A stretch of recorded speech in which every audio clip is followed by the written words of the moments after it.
Well, Vida, this was kind of a collaboration that happened. Am I saying your name right? Vida, right?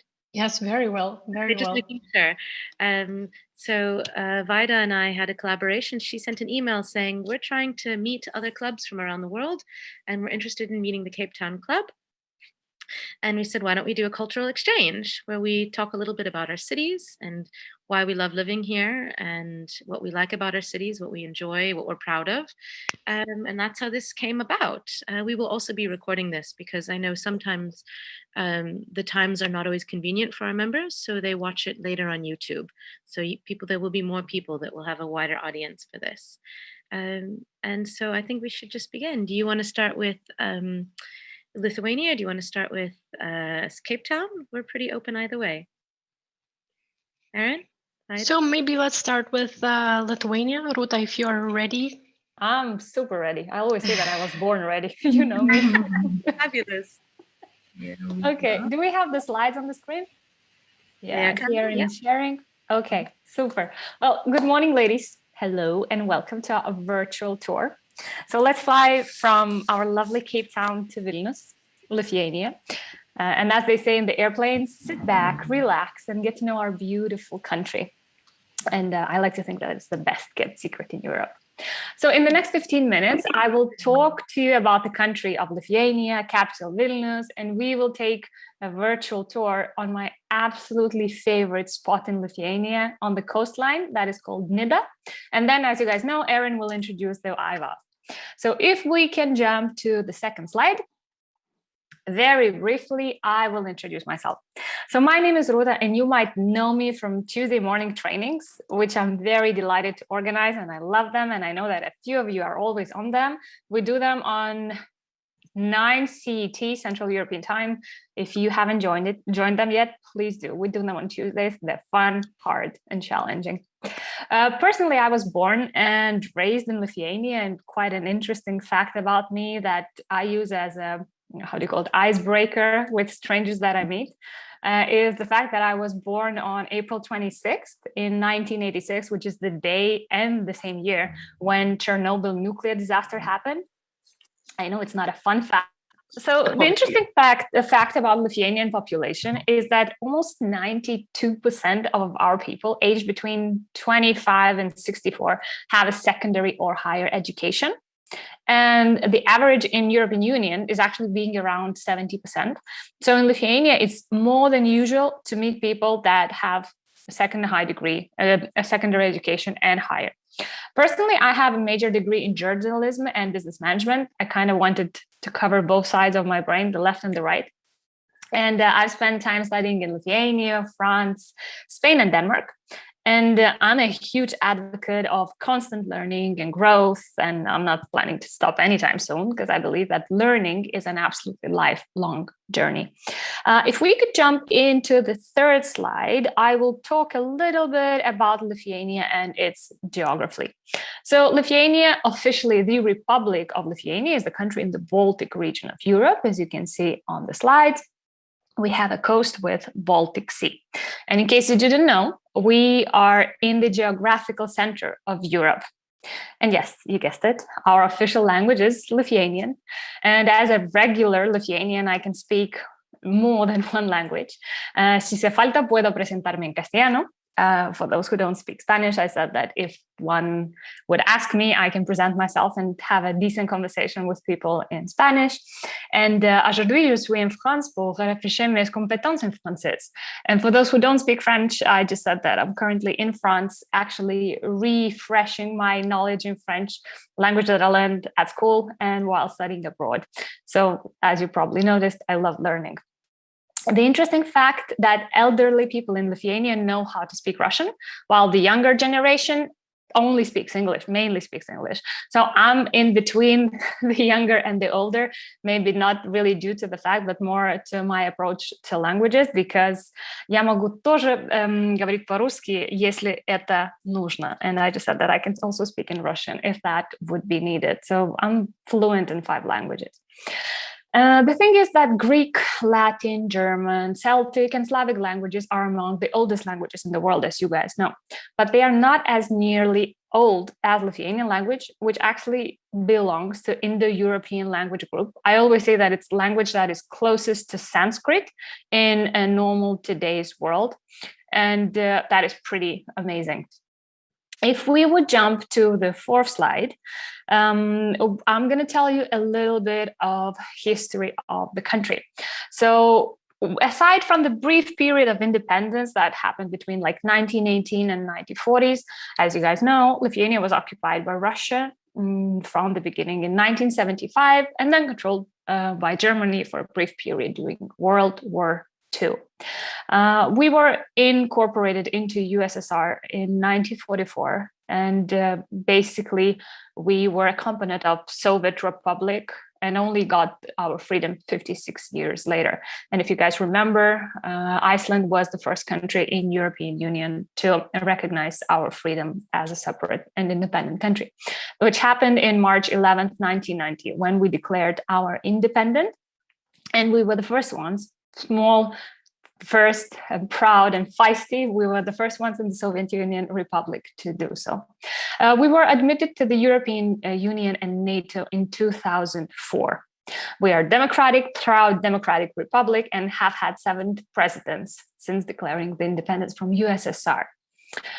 If we go into the slide 5, I'm going to tell you a teeny tiny bit about Lithuanian history. Apparently, even if we're small and feisty today, we were a powerful empire that dominated much of the Eastern Europe from 14th to 16th century, before we became part of the Polish-Lithuanian Confederation for the next 2 centuries. And we're very proud to say that we were the biggest country in the 15th century, the largest state in Europe. And in the slide, you can see a map of Lithuania reaching all the way across Europe from Baltic to Black Sea. There is a legend that our king would use to have his horse drink the water in the Black Sea. That's how big the country was, which evidently is a myth because I doubt that horses drink salty water, but the myth stands. Lithuania had only one king, King Mindaugas. And during the course of internal power struggles, we have been baptized by Roman Catholic, which enabled us to establish an alliance with Livonian Order, and who was a long-standing antagonist of the Lithuanians. During the summer of 1233, he was crowned King of Lithuania. We were the last country in Europe to convert to Christianity, but we have not forgotten our pagan roots, which honor the sanctity of nature. If we would go to slide 6, you would see a comparison between Vilnius and Cape Town. And in the previous slide, we wanted to show you how big we were in the 15th century. In this slide, you can see the comparison of the 2 cities. And basically, the city of Cape Town has bigger population than the whole Lithuania. So just saying, things might change as times go by. And if we move to slide number 7, I'm going to take you guys to the coast of Lithuania, to the Baltic Sea, that we are so proud of. I know it's not big, and I know that our Cape Town sisters always have the sun and their fabulous beaches. Well, we have 98 kilometers of the coastline. And there are 3 main cities in the coastline. The first one is Polanga, which is one of the divisive destinations on the list. Normally, it's loved or hated. In summer, pre-COVID, it's full of parties, a lot of movement, and it might be a little bit disappointing for people with big families and children. But if you would prefer a smaller family visit, just a few kilometers away, there is a wonderful town called Šventoji, which is more a family-friendly resort town. Though pretty sleepy most of the year, Šventoji really picks up in summertime with the visitors flocking to the beach. The beaches are full, but we're lucky to have quite a wide beach, so people fit in very comfortably. You're going to notice that the most popular accommodation in Šventoji is actually the small wooden homes available for rent, which is super comfortable for families with children to have a good base there. There's also an amusement park, so people can really have a good time with their families there. And if we move to the 8th and last slide, we are entering Nida, which is the dearest spot of Lithuania, the closest to my heart. It's the westernmost point of Lithuania and the Baltic states, and it's close to the border with the Russian Kaliningrad Oblast exclave.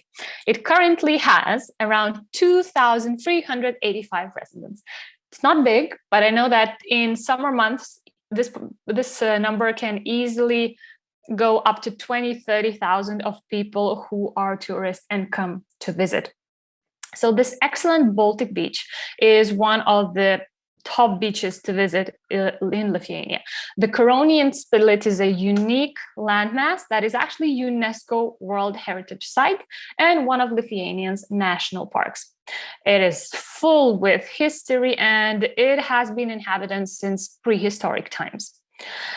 I'm ending my trip in Nida, where majority of Lithuanians spend their summer holidays, and especially now in COVID time, it's a wonderful place to disconnect and relax. And actually, you can only get there with the ferry. You can't drive with a car. So you can drive with a car, get with a car to the ferry, and then it takes you to Nida. And basically, when you cross that ferry over, it takes you to a completely different world. And that's when vacations normally start. And now I would like to ask Erin to proceed and introduce to this great community of women of Vilnius. Thank you so much, Ruta. I'm sure everybody has many questions about Lithuania and Vilnius, but before we get to that, let's take a few moments to tell everybody about IWAV, as we call it. There we are. So the International Women's Association of Vilnius, IWAV, as we call it, started back in 1992 as the Diplomatic Wives Club, and then it expanded its reach to include other expatriates as well as Lithuanian women.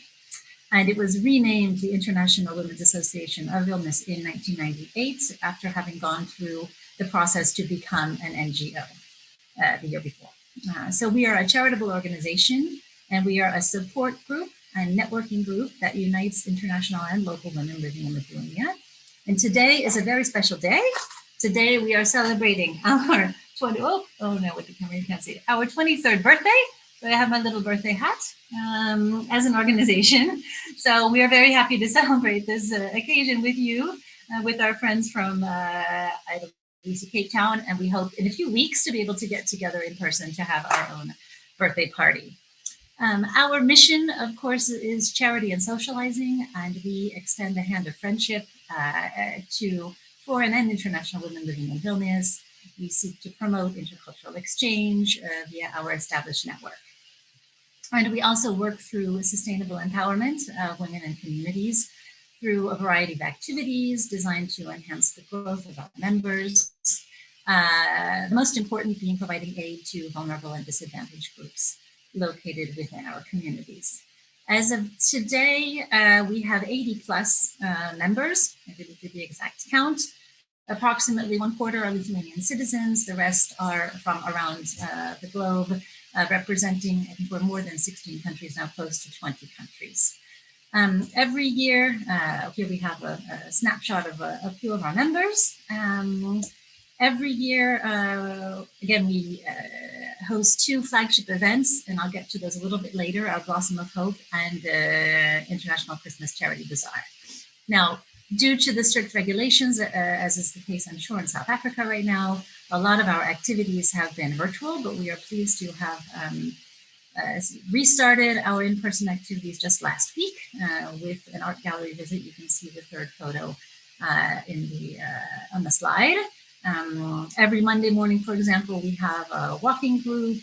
Tuesday at 10 a.m. CET is our sports with the very dynamic Ruta, as you can see.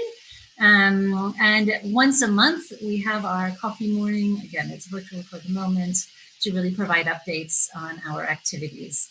And again, a variety of other activities, you know, as we can plan them, will be more and more in person. Here you have the photos of our most recent board members. So Vaida is our chair. Vaida has been a longstanding member of the organization. Andrea in the middle is our previous chair.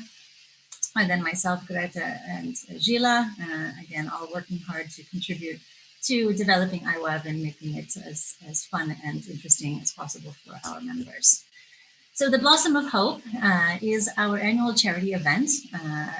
organized to raise funds and to support diagnosis and care of breast cancer in Lithuania. In over 11 years, we have raised over 230,000 euros. We're proud to say that have been donated to breast cancer care in Lithuania.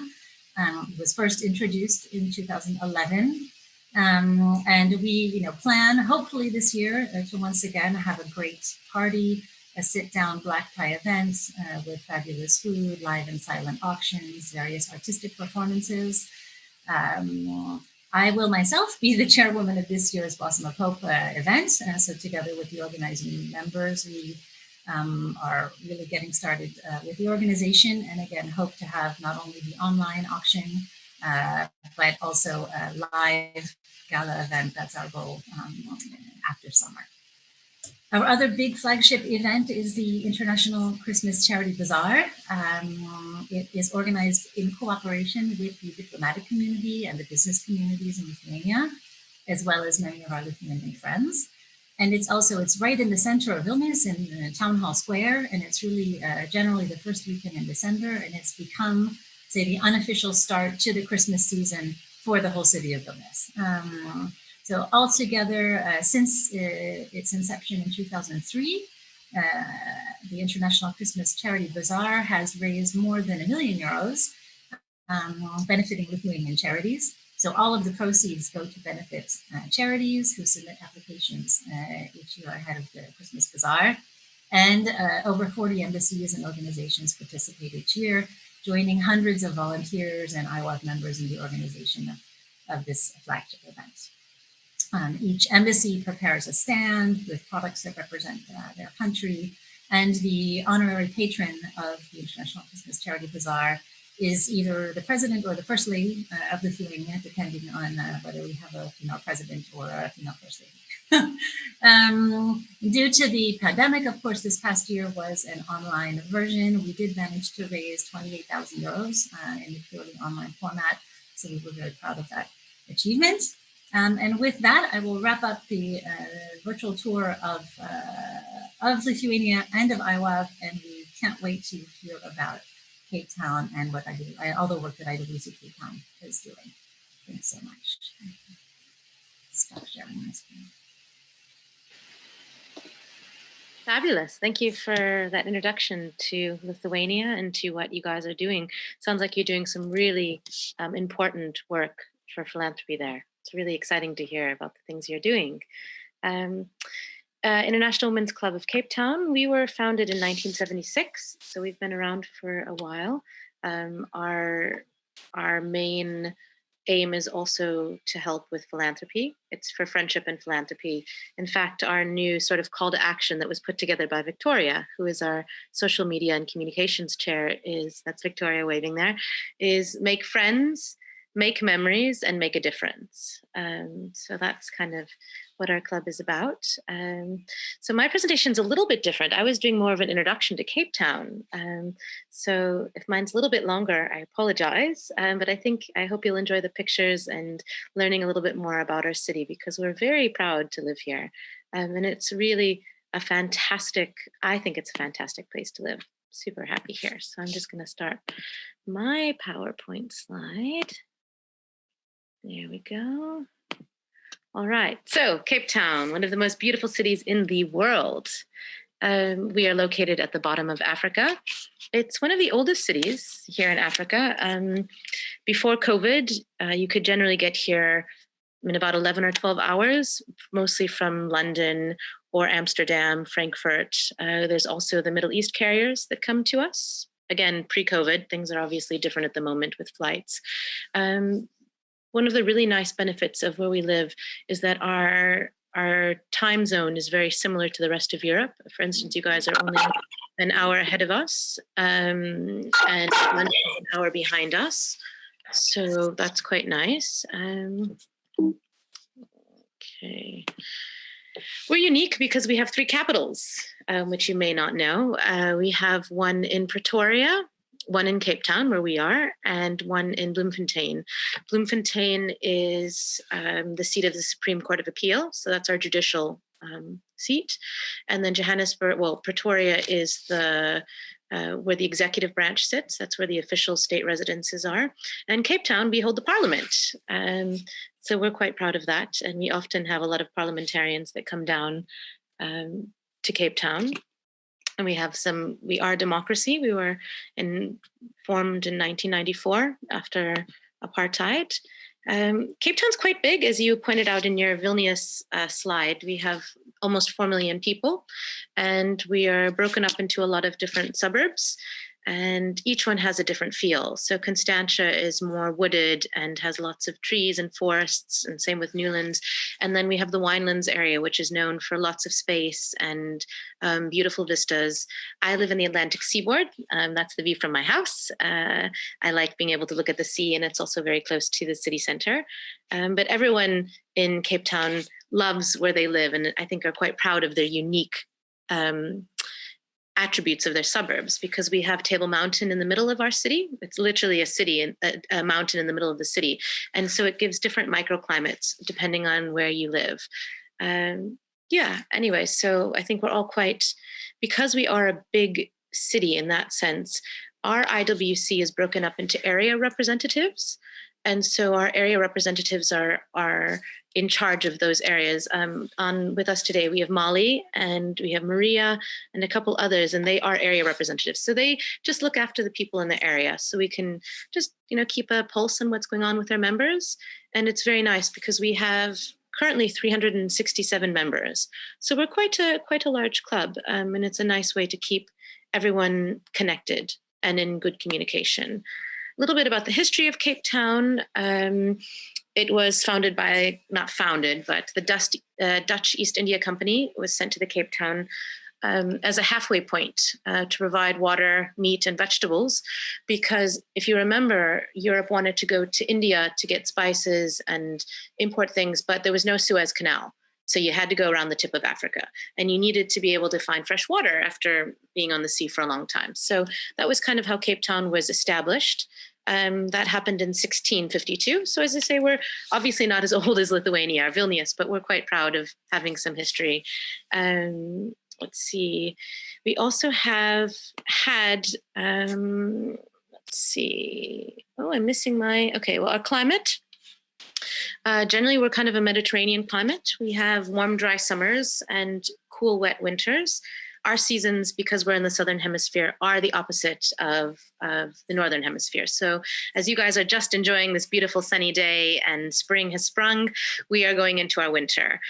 Given our winter is still not too bad. I mean, if you look at the chart, you'll see June, July, August, kind of between 11 and 17 is kind of our cold weather, which isn't bad at all for winter. And in between our cold days, we have really lovely sunshiny days that can be quite warm. Our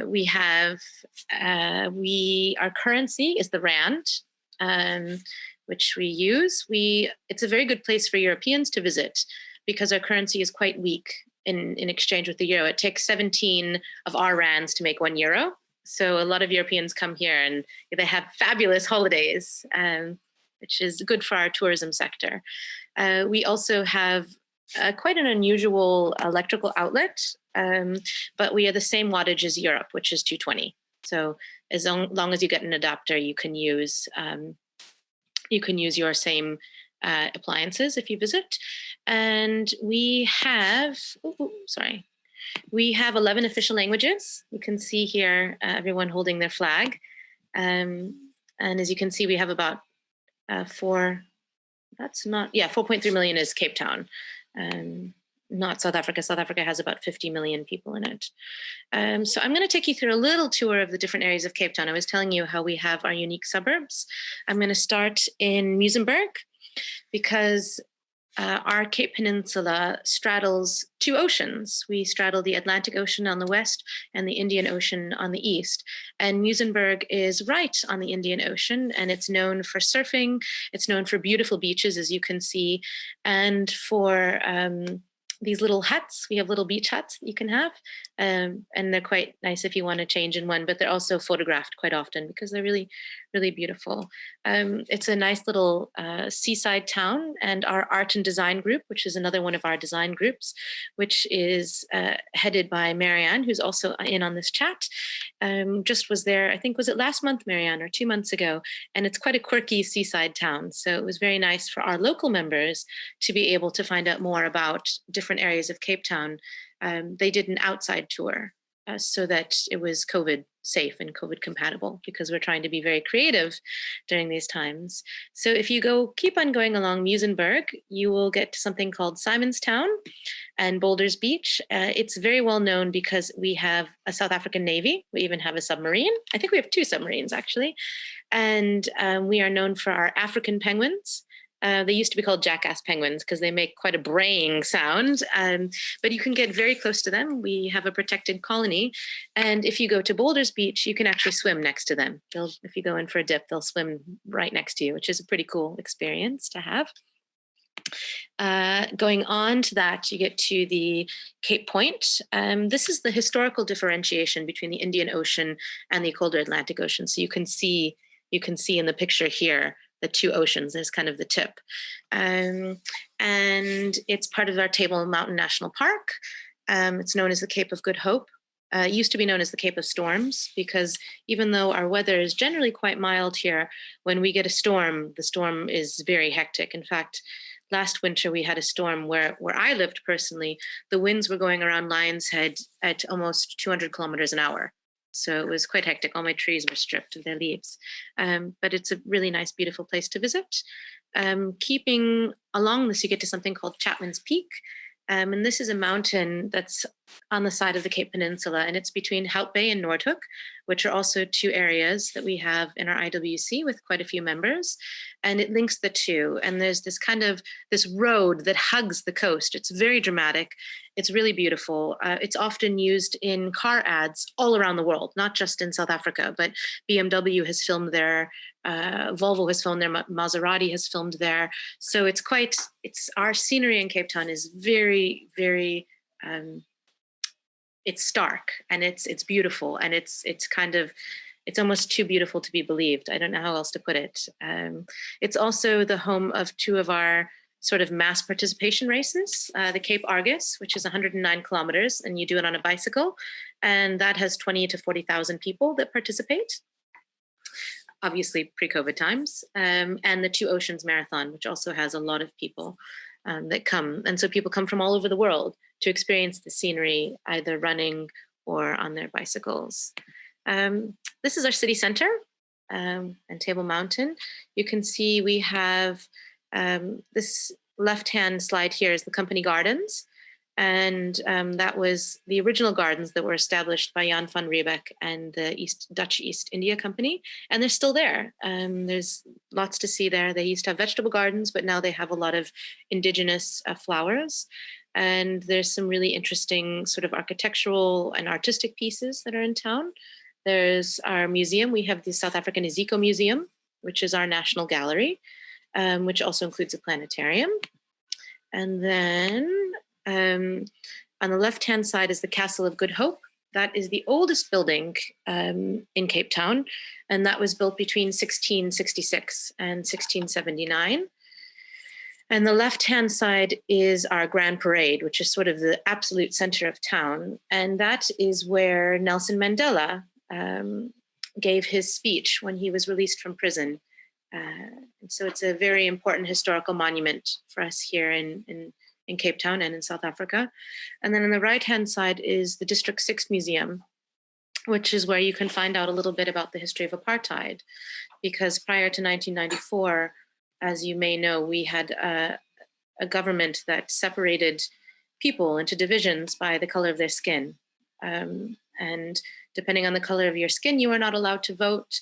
District 6 is important to Cape Town because it was a thriving area of Cape Town. It's very close to the city center. And it was a problem not because it had people of color, but because it had mixed which had meant it had people of color and white people and artists and everybody living together doing just fine that didn't need apartheid. So it was a threat to apartheid because it showed that actually apartheid is not the way that one needs to live or has to live. So that was, the whole area was bulldozed. And they moved everybody out of the city. And today it still is quite an empty space. So there's lots of talk of restitution. They're starting to build new buildings. But it's an important museum to find out more about our history, and specifically here in Cape Town, how it was affected. I talked earlier about Table Mountain, which is really our mountain in the middle of the city. We have a cable car, takes you up in 4 to 5 minutes, and you can see the whole of Cape Town. There in the background is Lion's Head, which is a popular place to hike and walk up.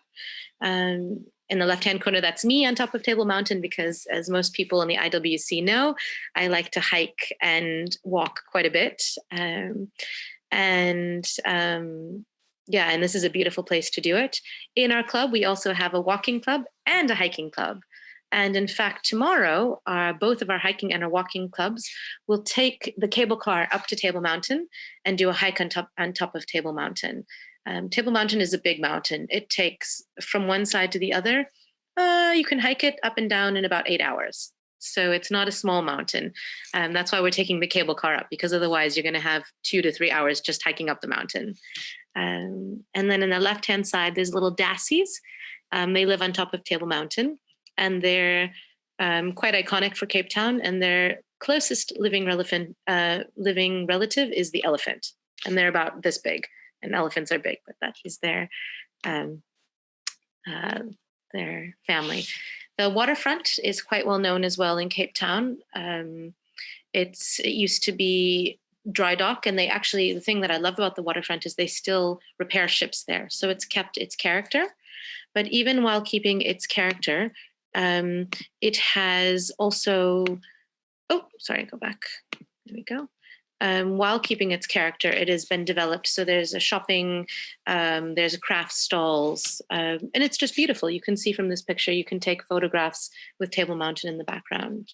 The other picture I have here is the Zaitsmoka Museum. It's a new museum, and it was housed in an old grain silo. And it has now been repurposed to become a modern art gallery and a hotel with a fabulous rooftop. And the architect that repurposed this is called Thomas Heatherwick. He's quite a well-known architect, and it's worth seeing just because it's so incredibly beautiful. Okay. The waterfront is also the gateway to Robben Island. You can see in the left-hand corner. Obviously, Robben Island is very important because that's where Nelson Mandela was in prison for many, many years. So now you can go visit it. You can see in the right-hand side, that's the cell where Nelson Mandela was in. It's a very small cell, not very big. He was there for over 20 years. But one of the things that's quite nice about it is you take a ferry to go to the museum and the Robben Island prison. And once you're there, your tour guides are former inmates. Former freedom fighters that were put there. So it's kind of nice to have that. It provides them with jobs, and it also, gives you someone who's talking about it from a firsthand account. Other thing that Cape Town is really well known for and that we're very proud of is our flora. Kirstenbosch National Botanical Gardens is very close to the city center and is in the suburb of Newlands, where we also have quite a lot of members. And it's really unique because we have something called the Cape Floral Kingdom. It's the smallest, but it is the most diverse of these 6 floral kingdoms all over the world. We have an extraordinarily high diversity, most of which is fine boss. So you can see in this middle picture, this is a Protea, a king Protea. That's our national flower of South Africa. And it is endemic to South Africa and to Cape Town in particular, because it doesn't grow naturally in other parts of the country, only in a small slice here in Cape Town. And so you can see that our flora is quite unique. And we do have a big history of gardens. You've heard of the Chelsea Flower Show. It happens in London. South Africa has won a gold prize at the Chelsea Flower Show for 37 times in a row. So we're quite proud of that. Moving on to one of our other suburbs, we have Constantia. That's the one that I said is quite nicely wooded and has mountain views. Fruit Constantia is one of our oldest wine farms. This year it was named the best Sauvignon Blanc in the world, and it's very affordable. It's probably 15 euros for a bottle, which I think for saying you have the best Sauvignon Blanc in the world is a pretty good thing to say. We have here on the right-hand side a picture of Cape Dutch architecture, which is usually a thatched roof with a tall gable and the date that it was built. It is unique to South Africa and to Cape Town in particular. It's one of our signature architectural styles. This farm, you can go for wine tastings and for coffee and for a meal. And many of our members live down the road from it, 5 minutes. In fact, Victoria and I, Victoria lives, she's like, she lives 5 minutes away from it. We've actually gone for a walk there. It's a nice place to take a sort of a ramble around. Let's see what else there is. Cape Town. We are a city of foodies. We are very well known for our food and for our drink. And we really enjoy it. Our restaurants, you can get anything from Ethiopian to Turkish, Moroccan, French, and Italian. But especially if you're going to come visit us, we highly recommend some of our fine dining experiences. On the left-hand side, you can see La Colombe. It's 114 on the top restaurant world list. And the bottom is the Test Kitchen, number 44. It's also been in several other sort of reviews of restaurants. In the right-hand side is Truth Coffee, and that was voted best coffee shop in the world, according to the Daily Telegraph. Cape Town is, it's 4 million people. So it's not a small city, but it's not a huge city. But we have in our city center alone over 80 independent roasteries. So that's over 80 coffee shops that make their own blends, their own style of coffee. So we are very spoiled for coffee here in Cape Town. Anybody that drinks coffee knows that. I try not to drink too much, but it's quite addicting. Here's another bar, for instance, called the Art of Duplicity. It was number 88, one of the top pubs. And in order to get to it, you have to kind of call a secret number and then go through a special passageway. It's quite fun. I recommend it for anyone in Cape Town who hasn't been there. It's a great night out. And they have really cool and interesting drinks. So in Cape Town, we do love our food and our wine and our socializing, obviously pre-COVID. One of the benefits of COVID, it's not a benefit because our tourism industry is having a really hard time, but because so many people come during the high season, which is basically from November, December, and January, usually as a local, it would be hard to get reservations at restaurants. So now we're quite excited that we can get into a lot of restaurants at the moment because there's no tourists. Again, not good for our economy, but very nice when there's a restaurant you've been wanting to go to for a long time. Cape culture, we have this brightly colored area with these houses is called Boakop. It's a historical center of the Cape Malay culture. Cape Malays came to South Africa also quite early as indentured servants from the east, from Java, which is now known as Indonesia, and they brought their culture with them. The Nurul Islam Mosque was established in 1844. It's one of the oldest mosques in South Africa. And Boakop is also one of the areas that maintained multiracial residence even through apartheid. It's a really cool place to visit, and it has a lot of unique culture, which is worth exploring and learning more about. You can see we have the Cape Minstrels. They always do a Tweede Nuwe Jaar, which is they have a New Year's celebration where they have bands and they do a parade, and it's quite a festive thing. And you can see our flower sellers on the right-hand side, also lovely to support them. And some local cuisine. I told you about some of our fine dining, but some of our things that Cape Town is known for is we have snoek, which is a really nice fried or dried. We have something called boboti, also a Cape Malay dish. It's kind of Cape curry with mince and a yellow rice. We have something called a Gatsby, which is humongous, and it's really unhealthy. It has chips and polony, basically everything that you can put on a sandwich that's about half a meter long. That's what you go for. It's a great after a night out on the town. The left-hand corner, we have a roti, also Cape influence, pickled fish, and then Kua sisters or Cook sisters. There's two versions, and that's the South African Cape Town version of a donut, deep fried and with some spices and sugar on top. Beaches, you are talking about beaches. We are very proud of our beaches, and we love them all. On the left hand is Sea Point Promenade, which is just below where I live. It's a lovely place to take a walk, very multicultural. You can see the sunset. It's about 5 kilometers one way. And then next to it is Camps Bay. It's kind of known as the Strip. We have a, I'm sorry, I just want to make sure we have everybody in. Okay, good. It's known as the Strip. We have lots of restaurants there and a beautiful sand beach. You can see in the left-hand corner, Clifton, same idea. It's soft white sand and very popular during the summer. And then the right-hand side is Blauberg Strand. It's a bit of a more blustery, blowy beach, but it's gorgeous because you can see the outline of a mountain. You can really see, looking at that picture, that we have a mountain in the middle of our city. And the right-hand corner is myself and a friend going for a cold dip in the Atlantic Ocean, trying something new. Because we have a cold Atlantic current, as beautiful as our beaches look, our water is very cold. Yesterday, I took a dip and it was 10.9 degrees Celsius.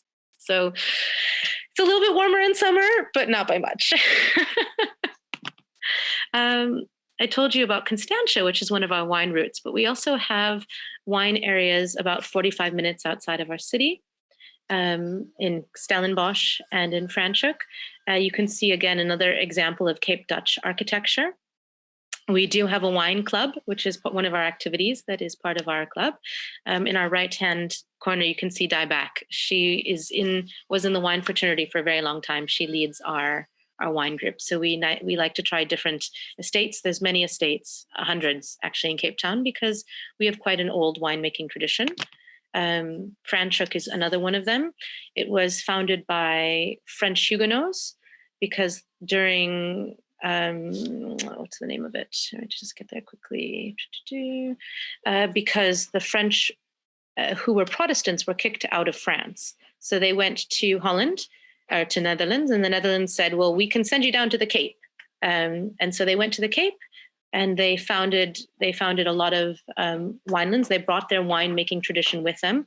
As a result, we have some of the oldest vines in the world, because there was a sort of a plague of the vines, of the grapevines for wine, that eliminated and caused trouble in France, and they could come back to Cape Town and get the stock from the wines or from the vines and bring it back to France. So Cape Town had a part in saving the wine industry in Europe. So you can see in the left-hand corner is the monument to the Huguenots that caused that. And then you can see the wine tram. So you can go visit a couple of the estates, which is quite nice. What else is there? And that's only 45 minutes away from our city center.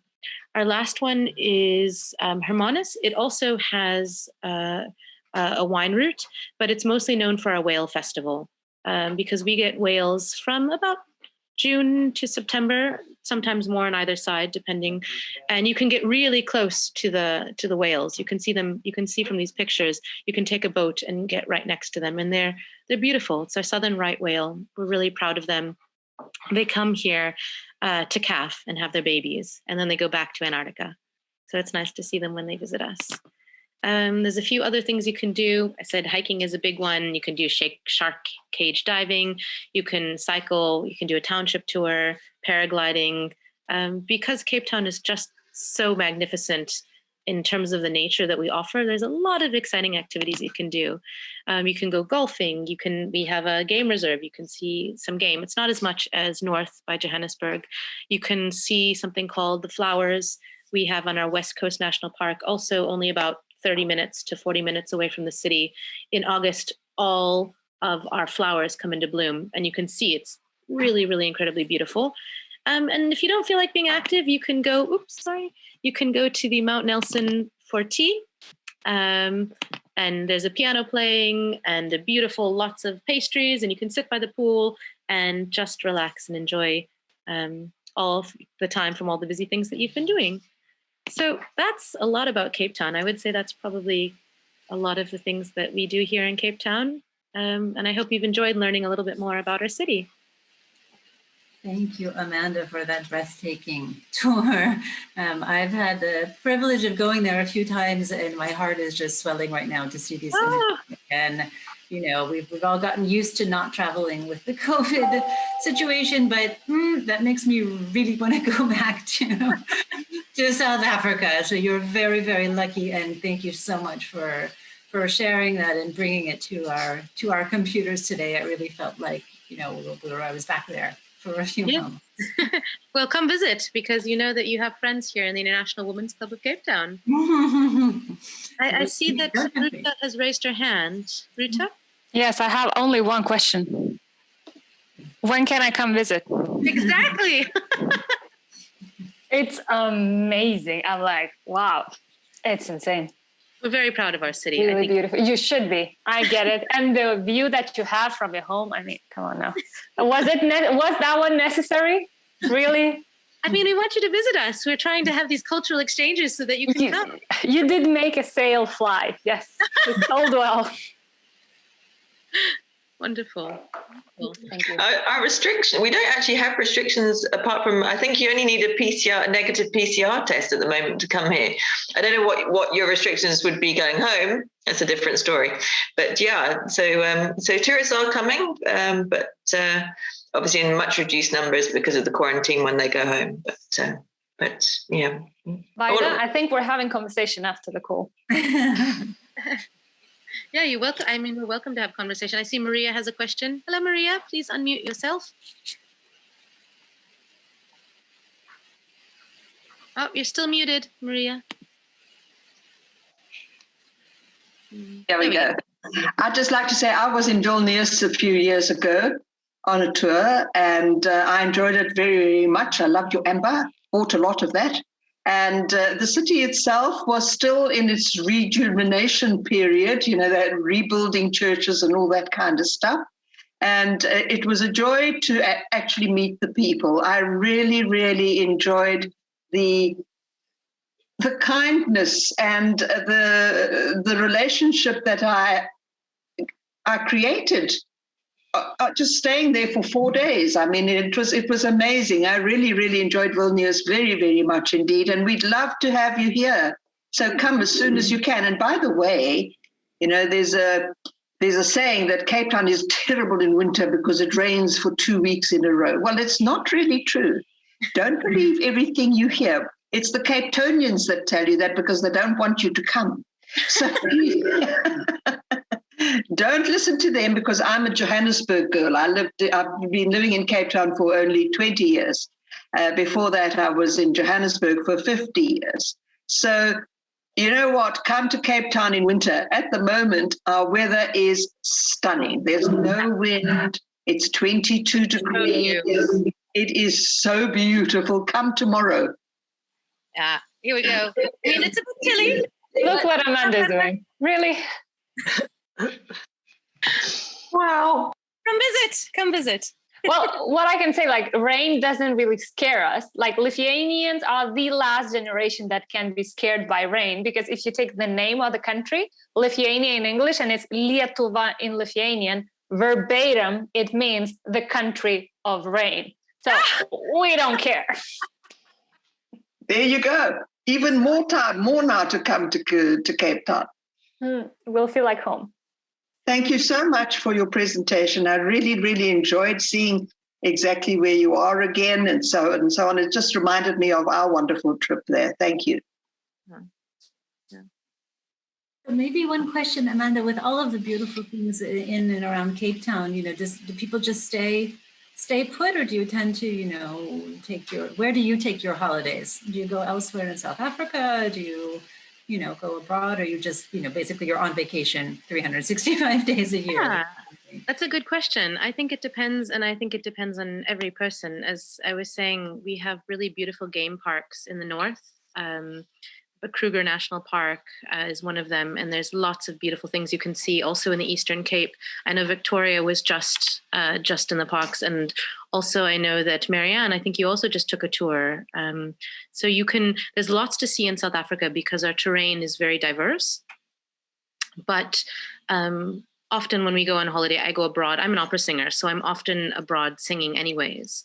But living in Cape Town, the quality of life is something very, very special. I think it's just a kind of quality of life that you can't get in a lot of other places to the same extent.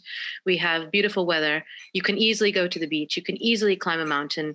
We have really delicious produce. So our restaurants are really good.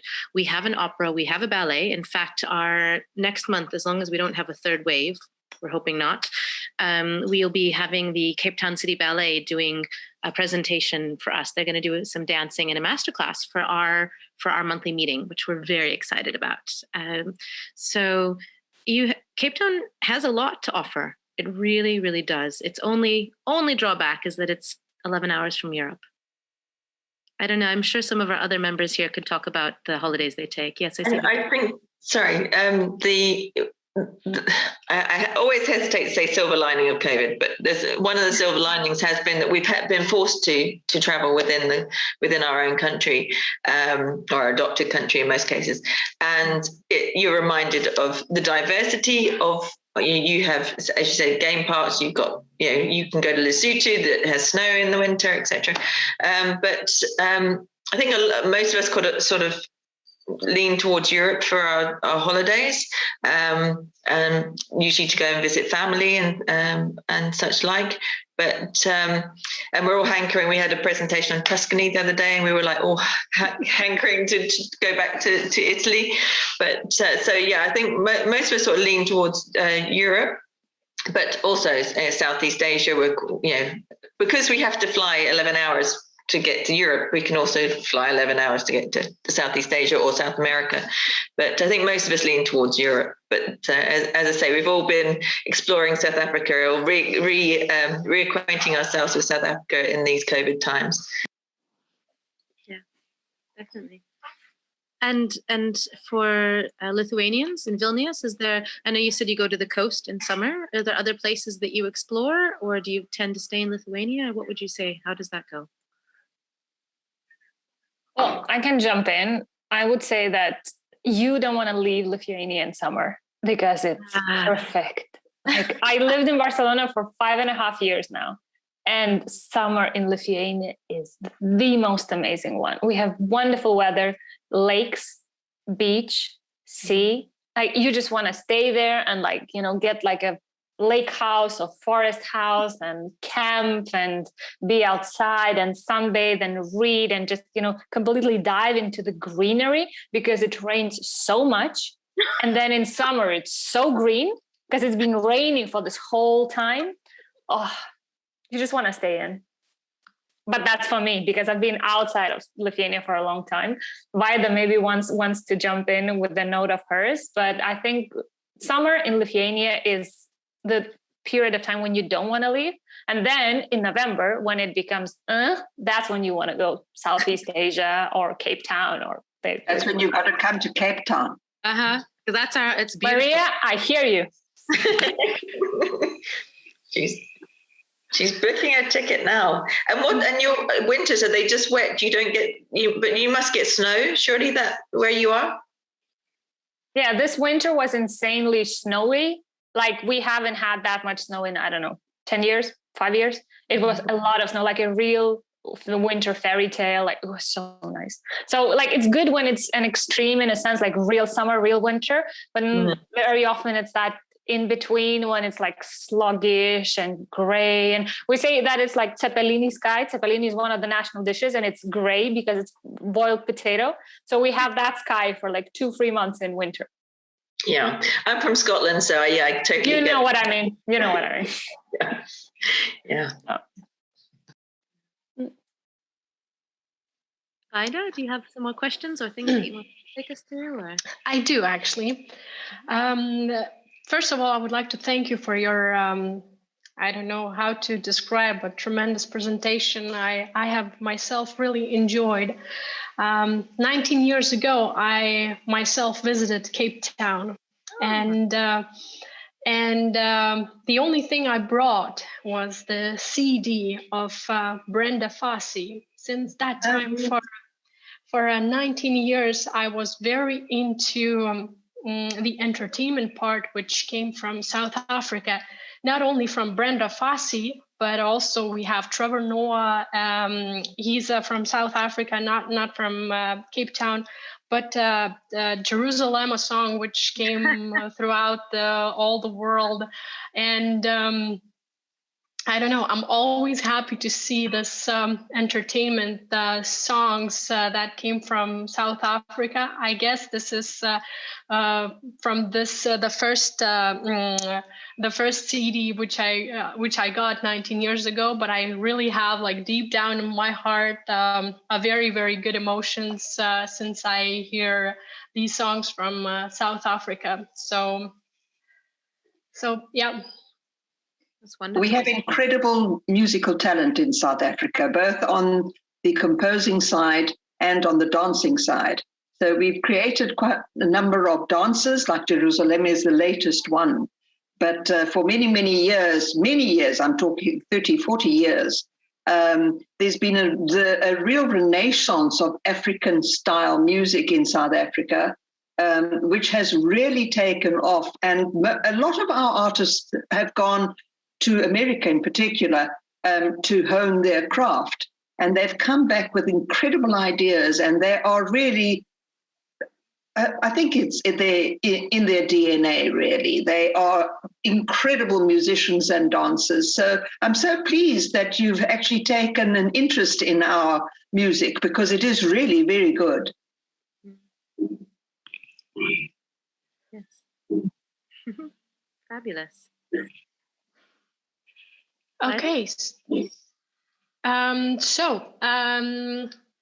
I guess it's 1 hour past. So Amanda, okay, Birute, she raised her hand. We have a question. Birute, would you like to? Hello, everybody. It really was nice to see all that pictures. And I saw a lot of boats, and I would like to ask, is it sailing very popular in Cape Town? And anybody is sailing in the town from the club?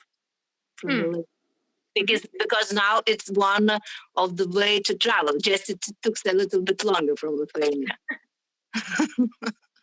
Yeah, that's a really good question. Is it Birute? Am I saying that right? Yes. We have quite a few yacht clubs here.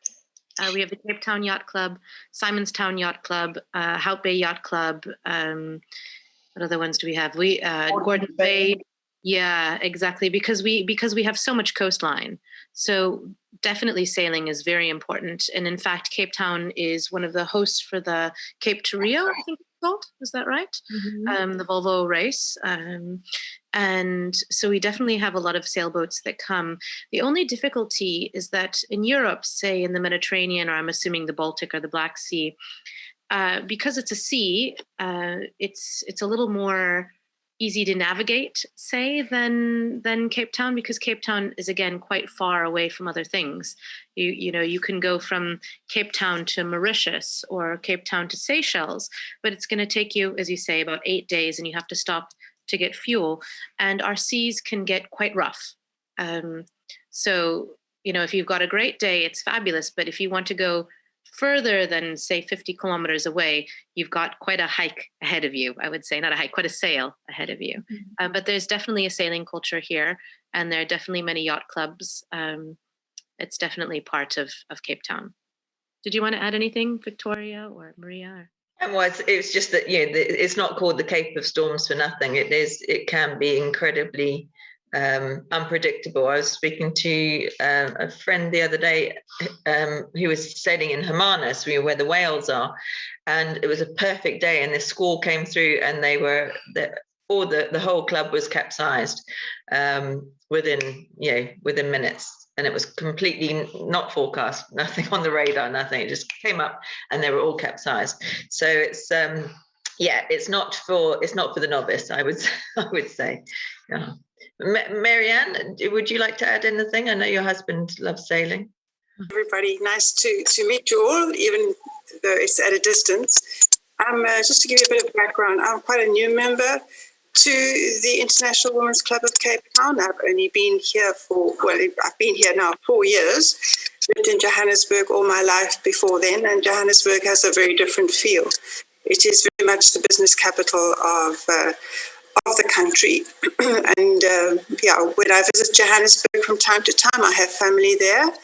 I definitely get the feeling that that's where the money is. That's where business is centered. But when I return to Cape Town, I realize that it's a city that's so much better managed. And it has a beauty all of its own, and it has a pace that is somewhat slower than that in Johannesburg. But I think the people here have the right idea, because there's so much more to quality of life. And if you have to sacrifice a little bit of money to do so, then I think it's a price that's worth paying. What has surprised me in the last 2 years since I've been part of the club is how much there really is to do. And as a new visitor or a new resident, I suppose, in Cape Town by now, it's been a fabulous introduction to the city through the various groups that we have.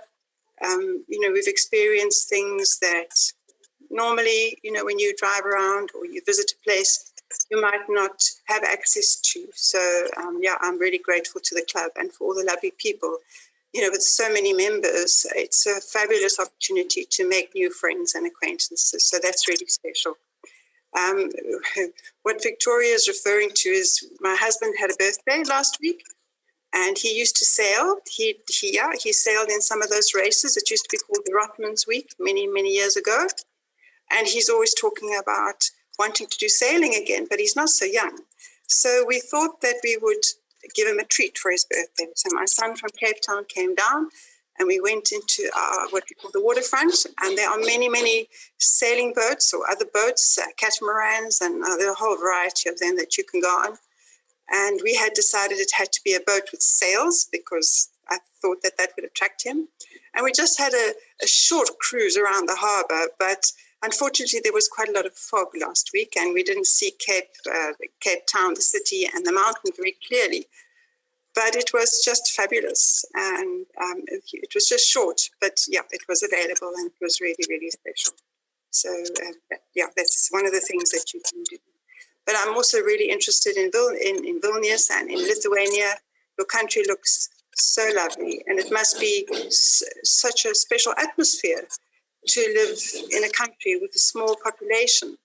And when I was in Johannesburg, I used to teach English to expats. And I had a lot of Polish ladies, and listening to them, I vowed that one day I would visit Poland. So if I do that, Lithuania is definitely going to be on my list as well. I love the old architecture that you seem to have, and I would imagine you do have. And I would imagine that your food influences must be many and varied, and I would love to hear more about that, how you are affected by the countries and the nationalities that live around you and so close to you. So that's my question about your country. But lovely to meet you, and wish you all well and to stay safe during COVID. Thank you, Marianne, so much. I think that I completely echo. As a non-Lithuanian living in Lithuania, there is something very special about being in a smaller country. Even myself now, I walk down the street in Vilnius and I will meet somebody I know, and it's actually delightfully enjoyable to feel like you're. My husband calls it a village in a very nice way. In this community that feels very different, from being in the big anonymous cities elsewhere. So I think it has that advantage. And yes, there is food influence from Central Asia, very interesting Central Asian food from Georgia or the stands from the traditional Eastern European. There's a strong Jewish influence as well, because Lithuania was a country very early on when the founding of Lithuania, wrote a letter to merchants and all around Europe, inviting them to come to Vilnius, and regardless of religion or ethnicities, was really a country with quite a rich history and diversity. And I say that not as a Lithuanian, but as somebody who is thrilled to live here, and I think Vilnius has a very special quality of life as well. As we just said in introduction, it's sometimes known as Europe's best kept secret in terms of people don't know where it is, but when they find it, they love it. I'm mindful of everybody's time. I know we're 10 minutes past the hour. So, Amanda, I don't know if you think it's time to start wrapping up. Vaida, if you want to say a concluding word on our side. I would like to thank you, especially Amanda. We have prepared, I think that we had our first meeting in March, if I'm not mistaken. And so myself, it's a sincere thank you to all of you ladies. Thank you for having this cultural event. As I said, I really have in my heart a lot of love for Cape Town. Now, due to this Amanda's presentation, I do have it even more. And definitely I have to come to visit, hopefully with the other IWAV ladies, to meet all of you. So thank you very much. And hope to see you in the real life in the near future. Yes. Yeah, I echo what Vaida says. Thank you guys for joining us. Thank you for helping make this collaboration come together. I hope that we will do more. I know we've already shared some of our events. I hope we'll do more. I loved Marianne's question about your cooking. Perhaps we can share a South African dish like boboti with you guys, and you can share one of your dishes, and we can talk a little bit about the history and the flavors and what's needed. We've done a few Zoom presentations with cooking, and they've turned out really well, and we've had some very good dishes. We've made pasta with some Italians, and we did Hungarian food with some Swedish. I mean, it sounds interesting, but it's very, it's just a great way. Sharing food is a great way to share culture and share some more time together. So perhaps we can look further into doing something like that together. Are you guys going on holidays now? Do you close your club over the summertime, or do you keep going through? We keep going, not as active as we used to, because in the summertime, usually a lot of people are going, as Ruta said, either abroad, but now in the COVID times, they go to the coastline or seaside. Mm-hmm. So I think that we will have a little bit less activities than we used to. Okay, perfect. Well, we'll definitely be in touch about doing another activity together. Thank you again for your time and your effort that you put into this. And I'm so glad we've started this collaboration. This is really, really wonderful. We have recorded this presentation, so when it is edited and ready, we'll make sure you guys have the link for it. Thank you very much. Thank you so much. There. Thank you, ladies. Bye, everyone. All right. Bye-bye.